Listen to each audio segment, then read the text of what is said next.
من اللعين الرجيم. بسم الله الرحمن الرحيم. الحمد لله الذي هدانا لهذا وما كنا لنهتدي لولا أن هدانا الله لقد جاءت رسل ربنا بالحق والصلاة والسلام على نبينا حبيب قلوبنا طبيب نفوسنا شفيع ذنوبنا سيدنا ومولانا أبي القاسم محمد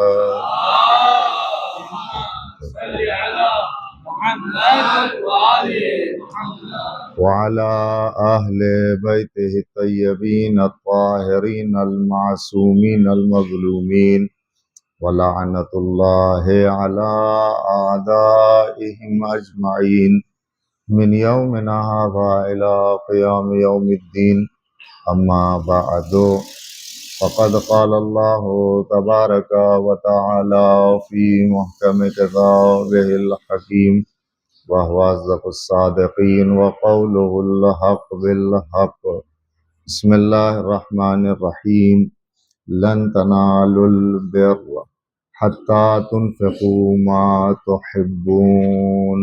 صلوات پڑھیں محمد. اللهم صل على محمد وآل محمد.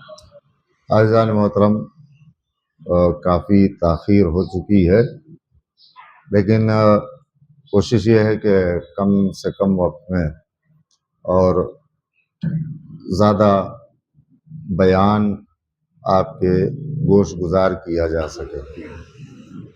خداوند عالم سورہ آل عمران کی اس آیہ کریمہ میں یہ ارشاد فرما رہا ہے کہ لن تنالوا البر، کہ ہرگز ہرگز نیکی تک نہیں پہنچ سکتے. ہمارے یہاں نیکی کا تصور ہے لیکن حقیقت نیکی کا تصور نہیں ہے. میں جو جتنی بھی دیر آپ کے سامنے بیان کروں گا صرف یہ سمجھانے کی کوشش ہے کہ نیکی سے زیادہ حقیقت نیکی جو ہے اس کو سمجھنے کی ضرورت ہے. جب نیکی کی حقیقت سمجھ میں آئے گی تو نیکی خود بخود سمجھ میں آ جائے گی. قرآن کہہ رہا ہے کہ نیکی تک نہیں پہنچ سکتے، لن تنالوا البر، نہیں پہنچ سکتے نیکی تک، حتی تنفقوا ما تحبون. ہاں مگر کب تم نیکی تک پہنچ سکتے ہو؟ کہ جب تم وہ چیز انفاق کرو، خرچ کرو راہ خدا میں کہ جو تم دوست رکھتے ہو، جس کو تم عزیز رکھتے ہو، جس سے تم محبت کرتے ہو، وہ چیز راہ خدا میں خرچ کی جائے تو وہ نیکی کہلائے گی. اگر ہماری ناپسندیدہ چیز ہے اور ہم اسے کسی کو دے رہے ہیں یا اس سے ہم کسی کی مدد کر دے رہے ہیں تو وہ نیکی نہیں کہی جائے گی، کیونکہ تمہیں عزیز ہو، تمہیں پسند ہو اور تم وہ راہ خدا میں دے دو، چاہے وہ اولاد ہو، دولت ہو، جان ہو. یہ وہ چیزیں ہیں جو انسان کو بہت زیادہ عزیز ہیں. اگر تم نیکی تک پہنچنا چاہتے ہو تو مما تحبون، جس کو تم پسند کرتے ہو، جس کو تم دوست رکھتے ہو، وہ خدا کی راہ میں خرچ کرو، اللہ کی راہ میں خرچ کرو. تو قرآن نے یہ بھی کہا کہ جو تم خرچ کرتے ہو، جو تم انفاق کرتے ہو کسی بھی چیز کا، اللہ اس کے بارے میں جانتا ہے، اللہ اس کی خبر رکھتا ہے. وما تنفقوا من شيء ان اللہ بہ علیم. جو تم خرچ کرتے ہو، جو تم انفاق کرتے ہو، وہ خدا جانتا ہے۔ اس کا مطلب کیا ہے کہ انفاق اگر کیا جا رہا ہے، خدا کی راہ میں خرچ کیا جا رہا ہے، تو اسے کسی کو بتانے کی بھی ضرورت نہیں ہے، بلکہ جس کو بتانے کی ضرورت ہے وہ خود جان رہا ہے۔ توجہ کریں، یعنی اسے بھی بتانے کی ضرورت نہیں ہے، وہ کہہ رہا ہے کہ میں باخبر ہوں، میں جانتا ہوں جو تم خرچ کر رہے ہو، جو تم انفاق کر رہے ہو۔ یہ ہے قرآن کی آیت سورہ آل عمران کی آیت نمبر 92، جس میں یہ ارشاد ہو رہا ہے۔ اب آئیے اسی آیت کے ضمن میں اور اسی آیت کے سائے میں یہ سمجھنے کی کوشش کریں کہ حقیقت نیکی ہے کیا، کہ ہم نیکی تک پہنچ جائیں۔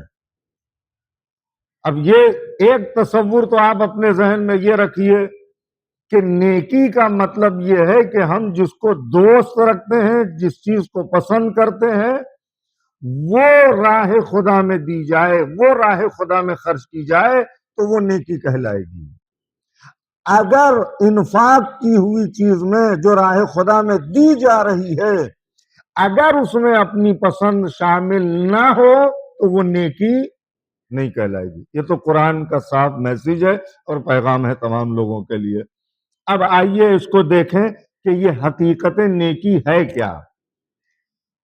حقیقت نیکی یہ ہے کہ امام طبرانی نے ایک واقعہ لکھا، اور اس واقعے کے ضمن میں آپ کو یہ بتانا چاہتا ہوں کہ حقیقت نیکی ہے کیا۔ وہ لکھتے ہیں کہ ساسا بن ناجیہ جو مسلمان نہیں ہیں لیکن رسول اللہ کے در پر آئے، رسول اللہ کی چوکھٹ پر آئے، کس لیے آئے؟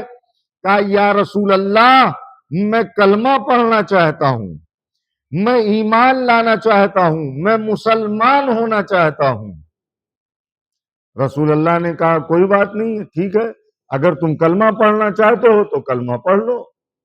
لہذا وہ کلمہ پڑھ کر کے ساسا بن ناجیہ مسلمان ہو گیا، صاحب ایمان ہو گیا۔ اب ایمان لانے کے بعد، کلمہ پڑھنے کے بعد وہ رسول اللہ کی خدمت میں یہ عرض کرتا ہے یا رسول اللہ کیا آپ کی اجازت ہے کہ میں آپ سے ایک سوال کروں؟ توجہ کریے گا، لیکن مجھے معلوم ہے کہ یہ وقت بہت کٹھن ہے، لیکن میں آپ کو وہی اسی موضوع کے تحت جو آپ کو بتا رہا ہوں کہ ایسے وقت میں نیکی کرنا بھی نیکی کہلاتا ہے۔ ایک صلوات پڑھیے محمد والے محمد۔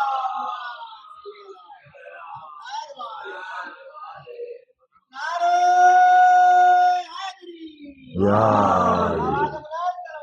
اللہم صلی علی محمد والے محمد۔ توجہ کریے آپ، کیا کلمہ پڑھ کے مسلمان ہو گئے؟ کہا یا رسول اللہ میں آپ سے ایک سوال کرنا چاہتا ہوں اگر آپ کی اجازت ہو تو۔ کہا پوچھو، جو سوال کرنا چاہتے ہو وہ سوال کرو۔ اس نے کہا یا رسول اللہ جو میں نے زمانے جاہلیت میں نیکی کی ہے، اس کا مطلب آپ سمجھے؟ یعنی اس کا مطلب یہ ہے کہ جب میں مسلمان نہیں تھا، زمانے جاہلیت میں جو میں نے نیکی کی ہے، کیا اس نیکی کا اجر مجھے خدا دے گا یا نہیں دے گا؟ جو کر رہے ہیں، کیا اس نیکی کا اجر مجھے خدا دے گا یا نہیں دے گا؟ اب رسول اللہ نے یہ نہیں کہا کہ نہیں خدا نیکی تم کو، ان نیکیوں کا اجر تمہیں دے گا۔ رسول اللہ نے یہ پوچھا کہ یہ بتاؤ کہ تمہاری نیکی کیا ہے؟ توجہ کریے گا آپ، تمہاری نیکی کیا ہے؟ یعنی یہ سوال کرنا رسول اللہ کا بتاتا ہے کہ صرف نیکی کرنا کمال نہیں ہے، حقیقت نیکی تک پہنچنا کمال ہے انسان۔ توجہ کریں، صرف نیکی تک نہیں۔ اور ابھی آپ کو اس واقعے سمجھ میں آ جائے گا حقیقت نیکی کیا ہے۔ نیکی کرنا کافی نہیں، حقیقت نیکی تک پہنچنا انسان کا۔ اسی لیے تو رسول اللہ نے کہا کہ تم نے نیکی کیا کی ہے وہ تو بتاؤ، ورنہ رسول اللہ کہہ دیتے نیکی کا نام سن کر کے کہ ہاں تم نے نیکی کی ہے، اچھا کام کیا ہے، تو وہ اللہ تمہاری نیکی کو قبول کرے گا. کہہ دیتے بات ختم ہو جاتی. لیکن رسول اللہ کا یہ پوچھنا کہ تمہاری نیکی کیا ہے، اس کا مطلب یہ ہے کہ حقیقت نیکی کو لوگوں تک پہنچا کر رسول اللہ یہی پیغام دینا چاہتے ہیں، صرف نیکی کرنا کافی نہیں ہے، نیکی تک پہنچنا ضروری ہے. توجہ کر رہے ہیں آپ؟ نیکی تک پہنچنا ضروری ہے. اچھا نیکی تک کیسے پہنچیں گے؟ اب آئیے، رسول اللہ نے کیا کہا کہ تمہاری نیکی کیا ہے؟ کہا یا رسول اللہ ایک بار ایسا ہوا کہ میرے 2 اونٹ جو ہے وہ گم ہو گئے اور میں انہیں ڈھونڈتے ہوئے چلا.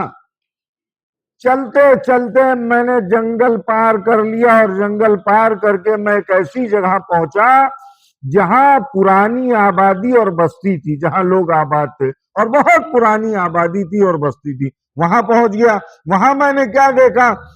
دیکھا کہ ایک بوڑھا شخص ہے جو وہاں جانور چر رہے ہیں، گھاس کھا رہے ہیں، ان کی نگرانی کر رہا ہے اور وہیں پر میرے دونوں اونٹ بھی ہیں. توجہ کریے گا. کہا وہیں پر میرے دونوں اونٹ بھی ہیں. کہا میں گیا اس بوڑھے شخص کے قریب ہوا اور قریب ہونے کے بعد میں نے اس سے کہا کہ یہ اونٹ جو ہیں، یہ دونوں اونٹ یہ میرے اونٹ ہیں. توجہ کریے، یہ سنا رہا ہے واقعہ کس کو سنا رہا ہے؟ رسول اللہ کو. کس عنوان سے سنا رہا ہے؟ کہ نیکی تیری کیا ہے، وہ نیکی بیان کر رہا ہے. کہا وہ 2 اونٹ جو ہیں وہ میرے ہیں. کہا دیکھو میں انہیں پکڑ کر نہیں لایا ہوں، بلکہ یہ چرتے ہوئے گھاس کھاتے ہوئے یہاں تک آ گئے ہیں. اب اگر یہ تیرے اونٹ ہیں تو تو لے جا سکتا ہے، میں تجھے روکنے والا کون ہوں؟ تیرا اونٹ ہے تو تو لے کر کے جا. اب یہ کہتا ہے کہ میری اس کی گفتگو ہو رہی تھی کہ اتنے میں کھجور بھی آ گیا، پانی بھی آ گیا، میں کھجور بھی کھا رہا ہوں، پانی بھی پی رہا ہوں. اتنی تیز سروس ہے. آپ دیکھ رہے ہیں ہمارے ہاں مہمان آتا ہے تو انتظار کرتا ہے کہ کتنی دیر میں پانی آئے گا، کتنی دیر میں کھجور آئے گی، کیا آئے گا. یہاں تو ابھی بات کر رہا ہے، یہاں کھجور بھی آ گیا، پانی بھی کھجور کھا بھی رہا ہے، پانی پی بھی رہا ہے. یہ کہتا ہے کہ یا رسول اللہ اتنے میں نے ایک بچے کے رونے کی آواز کو سنا. جب میں نے آواز کو سنا تو ایک مرتبہ اس ضعیف نے، اس بوڑھے شخص نے جو وہاں بیٹھا تھا جانوروں کی نگرانی کر رہا تھا، اس نے جب آواز کو سنا تو اس نے ایک سوال یہ کیا کہ یہ بتاؤ کہ بیٹا ہوا ہے یا بیٹی؟ عجیب و غریب ہے. کہا یہ بتاؤ رونے کی آواز سننے کے بعد اس کا مطلب کیا ہے کہ ابھی ابھی کوئی بچہ دنیا میں آیا ہے اور جب بچہ دنیا میں آتا ہے تو روتا ہوا آتا ہے. توجہ کر رہے ہیں آپ؟ روتا ہوا یعنی اپنی زندگی کا ثبوت رونے سے دیتا ہے، ہنسنے سے نہیں دیتا ہے.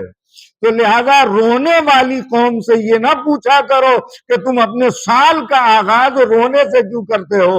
اما جب زندگی کا آغاز رونے سے ہو سکتا ہے تو سال کا آغاز اگر رونے سے ہو جائے تو تعجب کی کیا بات ہے. توجہ کر رہے ہیں؟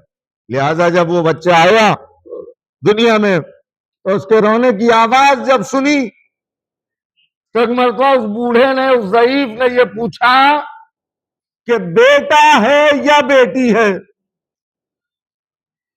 اب وہ سنیے، وہ جو جس نے کلمہ پڑھا تھا رسول اللہ کے پاس، وہ کہتا یا رسول اللہ میں نے اس بوڑھے سے یہ پوچھا کہ اگر بیٹی ہوئی تو کیا کرو گے؟ اب میری طرف متوجہ رہیں. کہا اگر بیٹی ہوئی تو کیا کرو گے؟ کہا اگر بیٹا ہوا تو ہمارے قبیلے کی شان بڑھے گی، عزت بڑھے گی بیٹا پیدا ہونے سے. کہا اگر بیٹی ہوگی تو میں اسے زمین میں زندہ دفن کر دوں گا، اس لیے کہ میں نہیں چاہتا کہ میرے داماد کے سامنے شرم سے میری گردن جھک جائے، اگر بیٹی پیدا ہوئی تو میں اسے دفن کر دوں گا۔ کیوں؟ اس لیے کہ میں نہیں چاہتا کہ بیٹی کے پیدا ہونے کی وجہ سے کوئی مصیبت میرے سامنے آئے، میں اس کو پسند نہیں کرتا ہوں۔ توجہ کیا کہ نہیں آپ نے جو میں نے کہا؟ کیا کہہ رہا ہے کہ میں نہیں چاہتا کہ داماد کے سامنے میرا سر جھکے۔ آج آپ بتائیے، یہ زمانے جاہلیت کی بات کر رہا ہے، آج بھی اسی زمانے جاہلیت کے اثرات ہیں یا نہیں ہیں؟ جہاں بھی ولادت ہوئی لوگ یہی پوچھتے ہیں کہ بیٹا ہوا کہ بیٹی؟ بیٹا ہوا تو پھر ماحول دیکھیے، خوشی کا وہ ماحول فون کر کے لوگوں کو بتایا جائے گا۔ لیکن اگر بیٹی پیدا ہوئی تو جس کے گھر میں ہوئی اس کا چہرہ مرجھا جاتا ہے، کسی کو فون کر کے بتایا بھی نہیں جاتا ہے، اگر فون آیا بھی تو یہی کہا جاتا ہے بیٹی ہوئی ہے۔ یہی ہے نا؟ تو آپ بتائیے مجھے، زمانے جاہلیت کے آثار آج بھی قائم ہے یا نہیں ہے؟ وہ زمانہ تو چلا گیا مگر وہ جاہلیت آج بھی ہمارے سماج میں باقی ہے۔ توجہ کر رہے ہیں آپ؟ آج بھی وہ جاہلیت باقی ہے۔ لہذا اس نے کہا کہ اگر بیٹی ہوئی تو میں زندہ دفن کر دوں گا۔ کہا پہلے پوچھ تو لو کہ بیٹا ہے کہ بیٹی؟ پوچھا گیا تو جواب ملا کہ بیٹی پیدا ہوئی ہے۔ تو ایک مرتبہ ساسا کہتا ہے، ساسا بن ناجیہ، کہ کیا تو واقعا اسے زندہ دفن کر دے گا؟ کہا میں اسے زندہ دفن کر دوں گا۔ کہا ایک کام کر کہ تو اسے دفن نہ کر، اس بچی کو مجھے دے دے، میں اس بچی کو لے لوں گا، میں اس بچی کو لے لوں گا، تو اسے دفن نہ کر۔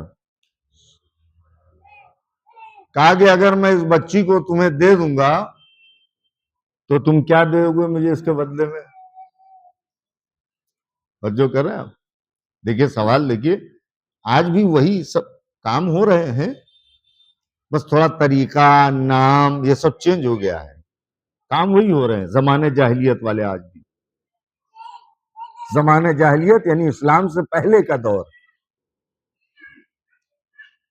اسلام آنے کے بعد تو جاہلیت ختم ہوئی ہے، لیکن اگر آج دیکھیں تو ہمارے دور میں اسلام آنے کے بعد جاہلیت ختم نہیں ہوئی ہے، صرف جاہلیت کا نام بدل گیا ہے، جاہلیت کا طریقہ بدل گیا ہے، یہی ہو رہا ہے۔ لہذا کیا کہا کہ اس بیٹی کو تو مجھے دے دے، تو اس نے کہا کہ اس کے بدلے میں مجھے کیا ملے گا؟ کہا اس کے بدلے میں تو ایک کام کر، یہ میرے 2 اونٹ جو ہیں یہ تو لے لے۔ سنیے، یہ جو بیٹی لینے والا ہے اس کا دور دور تک کہیں کوئی رشتہ اس بیٹی سے نہیں ہے، کوئی رشتہ نہیں ہے، کوئی تعلق نہیں ہے، لیکن کیا کہہ رہا ہے کہ میرے 2 اونٹ لے لے اور یہ بیٹی مجھے دے دے۔ آپ کو معلوم ہے، آپ نے سنا بڑی آسانی سے کہ اس نے کہا کہ 2 اونٹ لے لے۔ 2 اونٹ اس زمانے میں دینا کوئی آسان کام نہیں تھا، یعنی اونٹ اس زمانے میں جس کے پاس ہوتا تھا بہت بڑی نعمت ہوتی تھی۔ اگر اونٹ دے دینے کا مطلب یہ ہے کہ اس کے ہاتھ پیر کٹ گئے۔ اس زمانے میں بہت سے لوگوں کے اخراجات زندگی اسی جانور سے پورے ہوا کرتے تھے، اور یہ ایک ایسی لڑکی کے مقابلے میں اپنا 2 اونٹ دے رہا ہے جس کا دور دور تک جس سے اس کا کوئی تعلق نہیں ہے، کوئی رشتہ نہیں ہے، کوئی لگاؤ نہیں ہے، لیکن کہہ رہا ہے کہ یہ 2 اونٹ میرے تم لے لو اور یہ بیٹی مجھے دے دو۔ کہا دو نہیں، دیکھیے تیسرے پہ بھی نظر ہے اس کی، کہا دو نہیں، یہ جس پہ سوار ہو کر کے آئے ہو یہ اونٹ بھی مجھے دے دو، یعنی 3 اونٹ کی ڈیمانڈ ایک بیٹی کے لیے۔ اس نے کہا ٹھیک ہے میں اپنے 3 اونٹ تمہیں دے دوں گا مگر یہ بیٹی مجھے دے دو۔ کہا مگر ایک کام کرنا پڑے گا کہ کوئی میرے ساتھ چلے، جس اونٹ پہ میں بیٹھ کر کے آیا ہوں میں اپنی منزل تک پہنچ جاؤں اور جو میرے ساتھ جائے گا وہ اونٹ لے کر کے واپس تمہارے پاس آ جائے گا۔ کہا ٹھیک ہے، ایک آدمی کو بھیج دیا گیا اور وہ لے کر کے اونٹ واپس چلا آیا۔ یہ کہتا ہے یا رسول اللہ میں اب اس بیٹی کو لے کر کے آیا، اپنی کنیز کو اپنی نوکرانی کو دیا اور میں نے کہا کہ اس کی پرورش کا انتظام کرو، اس کے دودھ پلانے کا انتظام کرو۔ اب وہ بچی میرے محل میں میرے گھر میں پل رہی ہے، میں اسے اپنے سینے سے لگاتا ہوں، وہ میری داڑھی سے کھیلتی ہے۔ کہتا ہے اس کے بعد یا رسول اللہ، اس کا جملہ سنیے گا اگر آپ محسوس کر سکیں، کہتا ہے کہ یا رسول اللہ اس کے بعد مجھے نیکیوں کا چسکا لگ گیا۔ ہمارے ہاں چسکا کس چیز کا لگتا ہے؟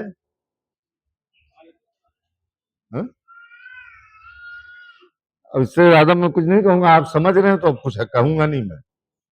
ہمارے ہاں چسکا کسی اور چیز کا لگتا ہے، لیکن یہ کہہ رہا ہے کہ مجھے اس کے بعد سے نیکیوں کا چسکا لگا۔ پھر میں نے پتا کیا کہ کون کون سا ایسا قبیلہ ہے کہ جو اپنی بیٹیوں کو زندہ دفن کر دیتا ہے کوئی ایسا نیکی کرنے والا؟ توجہ کریے آپ، جو میں آپ کو واقعہ سنا رہا ہوں بہت ہی عجیب و غریب گفتگو ہے جو میں نے آپ کے سامنے رکھی ہے۔ کہا پتا کیا کون کون سا قبیلہ ہے، اور اس قبیلے کے پاس میں جاتا تھا، 3 اونٹ دیتا تھا، ایک بیٹی لیتا تھا، 3 اونٹ دیتا تھا، ایک بیٹی لیتا تھا۔ کاش کہ اس نے ان تینوں کو بھی دے دیا ہوتا اور بیٹیاں لے لیا ہوتا تو آج اسلام پہ یہ آفت نہ آئی ہوئی ہوتی۔ کہا 3 اونٹ دیے، ایک بیٹی لیا۔ کہا اس طریقے سے 360 بیٹیاں ہیں میرے پاس۔ سنیے گا، کہتا یا رسول اللہ میرے محل میں اس وقت 360 بیٹیاں ہیں جن کی میں پرورش کر رہا ہوں، تربیت کر رہا ہوں۔ 360۔ اور یہ بیٹیاں لایا کیسے ہے؟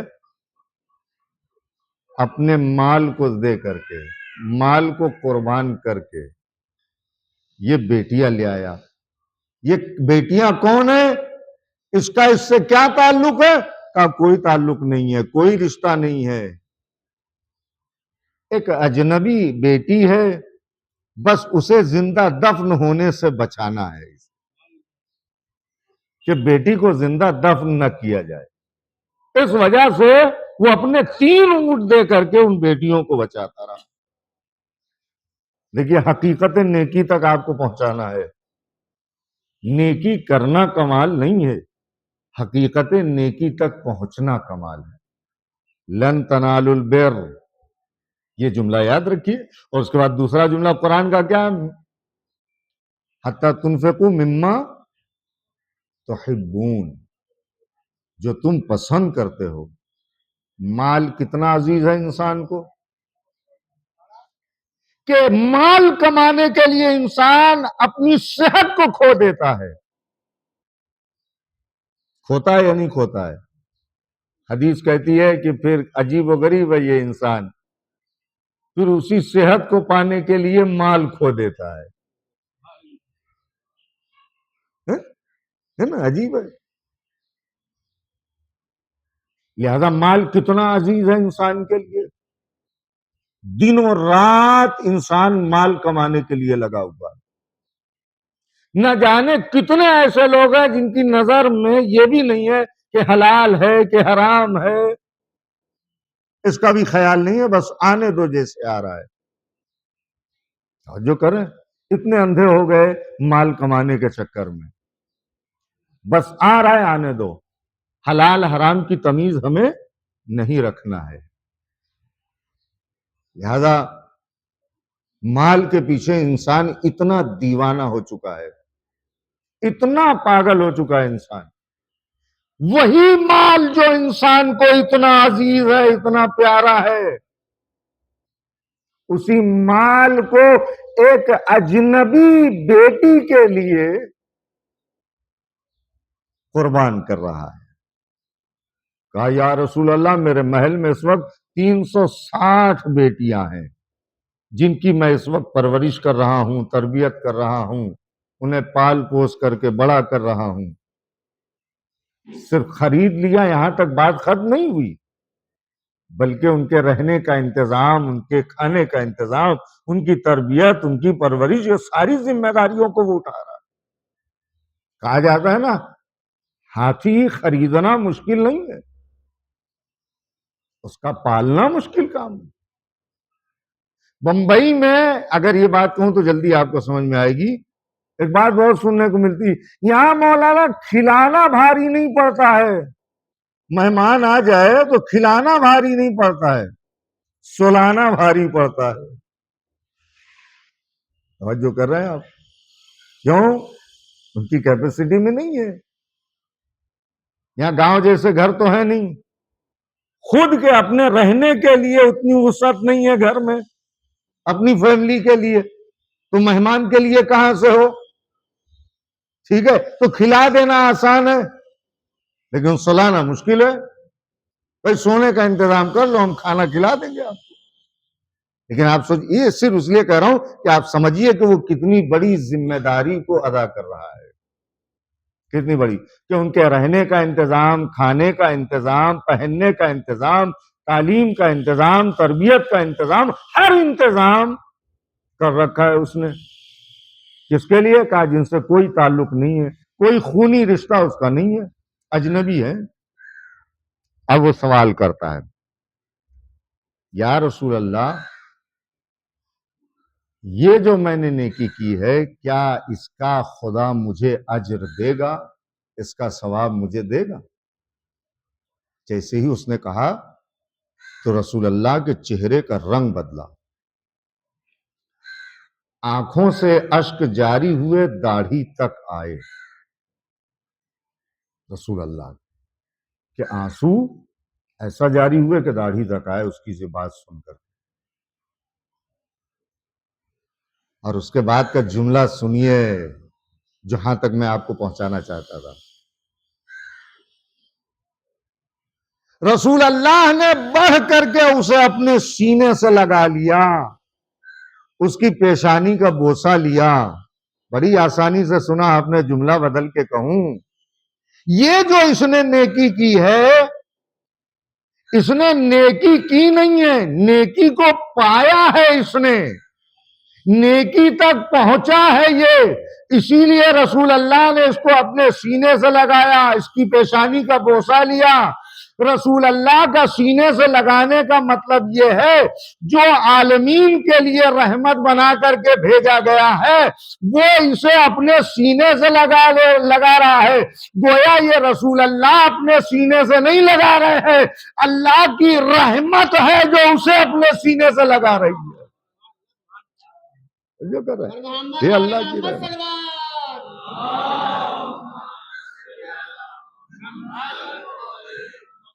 یہ اللہ کی رحمت ہے جو اسے اپنے سینے سے لگا رہی ہے، یہ اللہ کی رحمت ہے جو اس کی پیشانی کا بوسہ لے رہی ہے۔ اور کیا آپ نے، ایک بیٹی اگر پالی جائے، ایک بیٹی کی تعلیم تربیت کا انتظام کیا جائے، تو دیکھیے کتنا محبوب اور پسندیدہ عمل ہے۔ خدا کے نزدیک اور اس کے رسول کے نزدیک، کہ گویا اسے اللہ کی رحمت اپنے سائے میں لے لیتی ہے، اللہ کی رحمت اسے چاروں طرف سے گھیر لیتی ہے۔ لہذا بیٹیاں کبھی بوجھ نہیں ہوتی ہیں، بیٹیاں رحمت بن کر کے ہمارے گھروں میں آتی ہیں۔ وہ جاہل افراد ہیں جو بیٹیوں کو ایک بوجھ سمجھتے ہیں، وہ اسلام کو نہیں سمجھتے۔ جب رسول کو ابتر ہونے کا طعنہ دیا جا رہا تھا تو رسول نے کوثر کہہ کر کے جناب فاطمہ زہرا کو رسول کی آغوش میں دیا تھا، کوثر کہہ کر کے۔ جس بیٹی کو باعث ننگوار سمجھا جا رہا ہے، جس بیٹی کو بوجھ سمجھا جا رہا ہے، کائنات کے رسول کو ابتر کے جواب میں بیٹی دی گئی ہے، بیٹی، اور ایسی بیٹی عطا کی گئی کہ خود رسول کہتے ہیں فاطمہ تو ام ابیہا، جو کہہ رہے ہیں کہ فاطمہ اپنے باپ کی ماں ہے، ایسی بیٹی۔ لہذا رسول اللہ نے کیا سوال کیا رسول اللہ سے؟ بس میں بات کو ختم کر رہا ہوں۔ سوال یہ کیا کہ کیا اللہ مجھے اجر دے گا؟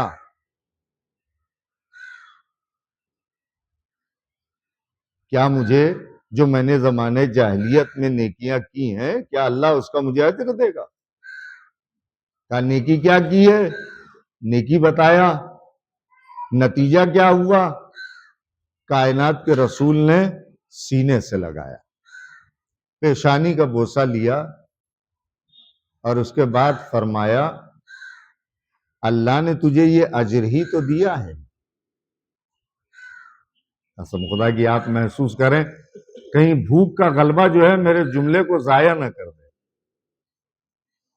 کہا اللہ نے تجھے یہ اجر ہی تو دیا ہے۔ کہا کیا رہا رسول اللہ؟ کہا اللہ نے تجھے ایمان کی دولت عطا کر دی۔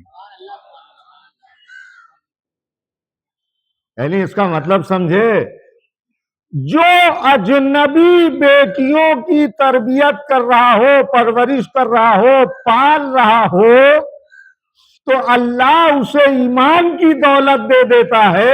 تو جو اپنے گھر میں پیدا ہوئی بیٹیوں کو پال رہا ہو، تو اگر اللہ اس کے اور جہنم کے درمیان پردہ حائل کر دے تو اس میں تعجب کی بات نہیں ہے۔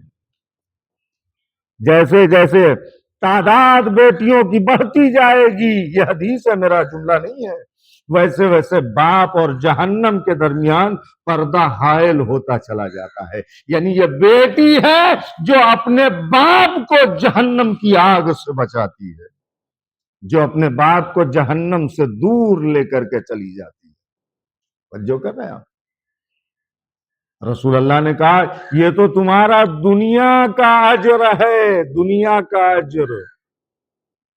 میں بس اسی کو مکمل کر کے بات ختم کر رہا ہوں اسی پہ۔ یہ تو تمہارا دنیا کا اجر ہے۔ دنیا کا اجر کیا ہے؟ کہا تمہیں ایمان کی دولت عطا کی گئی، یہ دنیا کا اجر ہے، آخرت کا نہیں ہے۔ یعنی اس کا مطلب آپ سمجھے، متوجہ ہو جائیے، دنیا کی سب سے بڑی دولت کیا ہے؟ اگر یہ سوال کیا جائے، دنیا کی سب سے بڑی دولت، کوئی کہے گا پیسہ ہے، بنگلہ ہے، بہت زیادہ پراپرٹی ہے، جائیداد ہے، یہ ہے، وہ ہے، یہ محل ہے، ویسا محل ہے، یہ کہا نہیں، دنیا کی سب سے بڑی جائیداد، سب سے بڑی دولت انسان کا اس کا ایمان ہے۔ تم نے سب کچھ دنیا میں بنایا، دنیا کو بہترین طریقے سے اپنے لیے سنوار لیا، بنا لیا، لیکن اگر ایمان نہیں رہا تو سمجھ لینا کہ تمہارے پاس دنیا کی بھی کوئی دولت نہیں ہے، سب کچھ ہوتے ہوئے بھی۔ رسول اللہ نے فرمایا یہاں دنیا میں جو تجھے دولت عطا کی گئی وہ ایمان کی دولت عطا کی گئی، اور آخرت میں تیرے رسول کا وعدہ ہے کہ اللہ جب تجھے اجر دے گا تو تیرے لیے اپنے خزانے کے دروازے کو کھول دے گا۔ جو کر رہے ہیں اللہ کے رسول نے مقدار نہیں بتائی کہ اتنا اجر دیا جائے گا اتنا اجر دیا جائے گا، بلکہ اللہ اپنے خزانے کے دروازے کو کھول دے گا، یہ آخرت کا اجر ہے۔ تو اس کا مطلب یہ ہوا کہ حقیقت نیکی یہ ہے کہ نیکی کے ذریعے سے اللہ کی رضا تک پہنچا جائے، اللہ کی خوشنودی تک پہنچا جائے، اور جنت کے راستے کو ہموار کیا جائے۔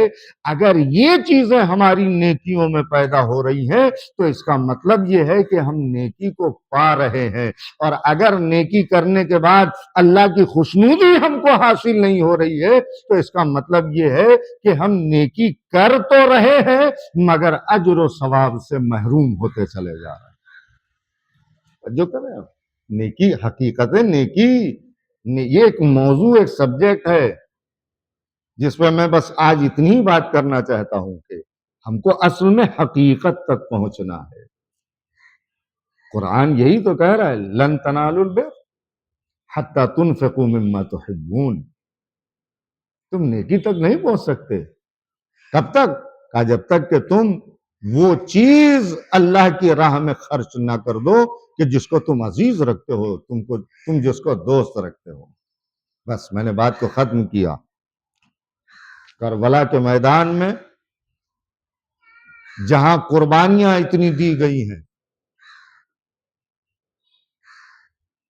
عظیم قربانیاں دی گئی کربلا کے میدان میں، لیکن اس قربانی کا یہ پہلو آپ یاد رکھیے گا ہمیشہ،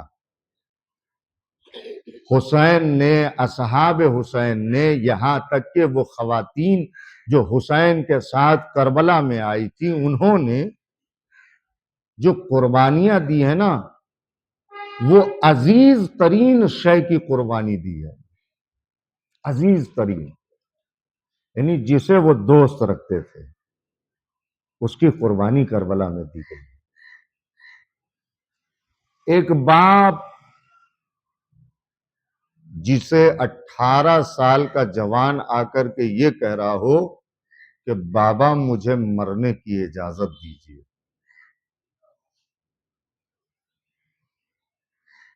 باپ بیٹھا ہوا تھا، ایک مرتبہ کھڑا ہو گیا۔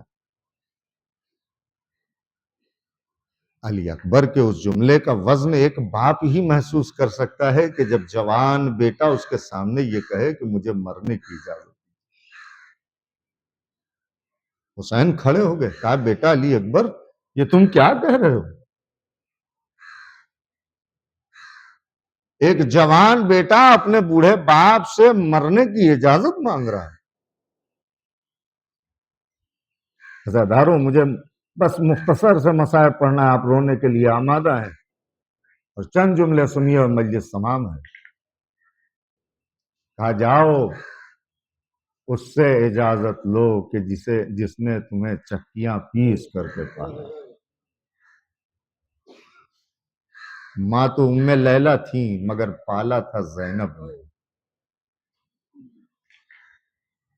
عزاداروں جب علی اکبر نے اجازت لے لی سب سے، اب جو خیمے سے نکلنا چاہتے ہیں نا، بس ایک دو منظر ہے وہ آپ کے سامنے رکھنا۔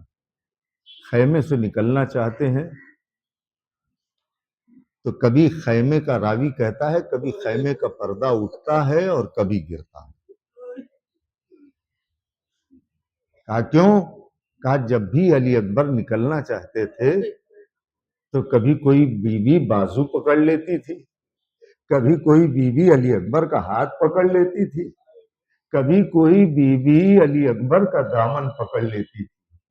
ہاں عزاداروں اگر پھوپھی ہوتی ہے تو بازو پکڑ لیتی ہے، ماں ہوتی ہے تو ہاتھوں کو پکڑ لیتی ہے، یہ دامن کو کون پکڑ رہا تھا؟ پتہ چلا کہ یہ 4 سال کی علی اکبر کی بہن سکینہ ہے، جو علی اکبر نکلنا چاہتے تھے تو دامن پکڑ کے روک لیتی تھی۔ اے بھیا علی اکبر، تم جا تو رہے ہو مگر تمہارے بعد تمہاری بہن سکینہ کیسے زندہ رہے گی؟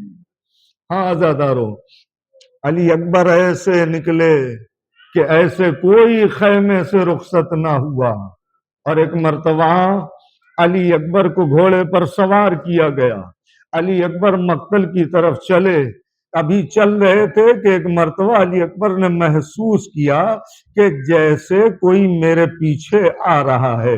قدموں کی آہٹ کو جب محسوس کیا تو پلٹ کر کے کیا دیکھا کہ بوڑھا باپ ہے جو کمر کو پکڑے چلا آ رہا ہے۔ ایک مرتبہ علی اکبر کہتے بابا آپ نے رخصت کر دیا تھا تو پھر اس کے بعد کیوں پیچھے پیچھے آ رہے ہیں؟ ایک مرتبہ حسین نے کرب و علم میں ڈوبا ہوا جملہ کہا، اے بیٹا علی اکبر، کاش کہ تم صاحب اولاد ہوتے تو آج حسین سے یہ نہ پوچھتے۔ ہاں عزادارو، حسین نے اپنے بیٹے کو رخصت کیا، کہا بیٹا جاؤ جاؤ علی اکبر خدا حافظ، لیکن ایک مرتبہ حسین نے یہ بھی کہا یا بنیا محلن محلہ، ارے آہستہ آہستہ چل کے جاؤ، اور جب تک جا رہے ہو تو مڑ مڑ کر کے دیکھتے رہنا۔ اے عزادارو، علی اکبر مقتل میں آئے، مقتل میں آنے کے بعد بس آخری جملہ مصائب کا سنیے، مقتل میں آئے، لڑنا شروع کیا، ایک مرتبہ ایک بلندی سے حسین علی اکبر کی جنگ دیکھنے لگے، خیمے کے در سے ام لیلا حسین کے چہرے کو دیکھ رہی ہیں، گویا حسین کے چہرے کے آئینے میں علی اکبر کی جنگ کا منظر دیکھ رہی ہیں ام لیلا۔ ہاں ایک مرتبہ حسین کے چہرے کا رنگ بدلا، ام لیلا نے کہا اے فضہ جاؤ ذرا میرے والی و وارث کو بلا کر کے لے آؤ۔ حسین آئے، ایک مرتبہ کہتے ام لیلا آخر کیا بات ہوئی، تم نے مجھے کیوں بلایا ہے؟ کہا اے میرا والی و وارث، میں نے دیکھا کہ ابھی ابھی آپ کے چہرے کا رنگ بدلا ہے، اس کی وجہ کیا ہے؟ ایک مرتبہ حسین کہتے ہیں اے ام لیلا، ارے میرے بیٹے علی اکبر کے سامنے ایک پہلوان آیا ہے، ایک قوی الجثہ پہلوان آیا ہے۔ اب اس کے بعد حسین کا جملہ سنیے، حسین کہتے اے ام لیلا مجھے اپنے بیٹے کی بہادری پر یقین ہے، لیکن باپ ہونا تو یہ خیال آ رہا ہے وہ جو پہلوان آیا ہے وہ سیر و سیراب ہے۔ ارے میرا بیٹا علی اکبر 3 دن کا بھوکا پیاسا ہے۔ اے ام لیلا اپنے بیٹے علی اکبر کی واپسی کی دعا کرو۔ الا لعنت اللہ علی قوم الظالمین، سیعلم الذین ظلموا ایام منقلب ينقلبون۔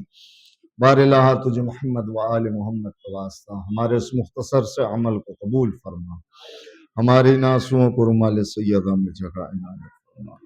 پروردگار جو مومنین مومنات دنیا سے رخصت ہو گئے ان کی مغفرت فرما، جہاں جہاں بھی مولا کے چاہنے والے ہیں ان کی جان مال عزت آبرو ایمان کی حفاظت فرما۔ پروردگار جتنے بھی مومنین مومنات دنیا سے رخصت ہو گئے بالخصوص اس قبرستان میں جو مومنین مومنات مدفون ہیں ان کی مغفرت فرما۔ پروردگار جو مومنین مومنات مریض ہے بیمار انہیں شفاء کاملہ عنایت فرما۔ پروردگار ہمارے والی وارث ہمارے امام وقت کے ظہور میں تعجیل فرما اور ان کے خادم و انصار میں ہم سب کا شمار فرما۔ ربنا تقبل منا انک انت السمیع العلیم۔ آخر میں آپ لوگوں سے التماس ہے 1 مرتبہ سورہ الحمد و 3 مرتبہ سورہ اخلاص کی تلاوت فرما کر مرحوم و مغفور تہذیب الحسن ابن حسن اور مرحوم و مغفور غلام عباس ابن ہادی عباس کی ارواح کو ایصال فرما۔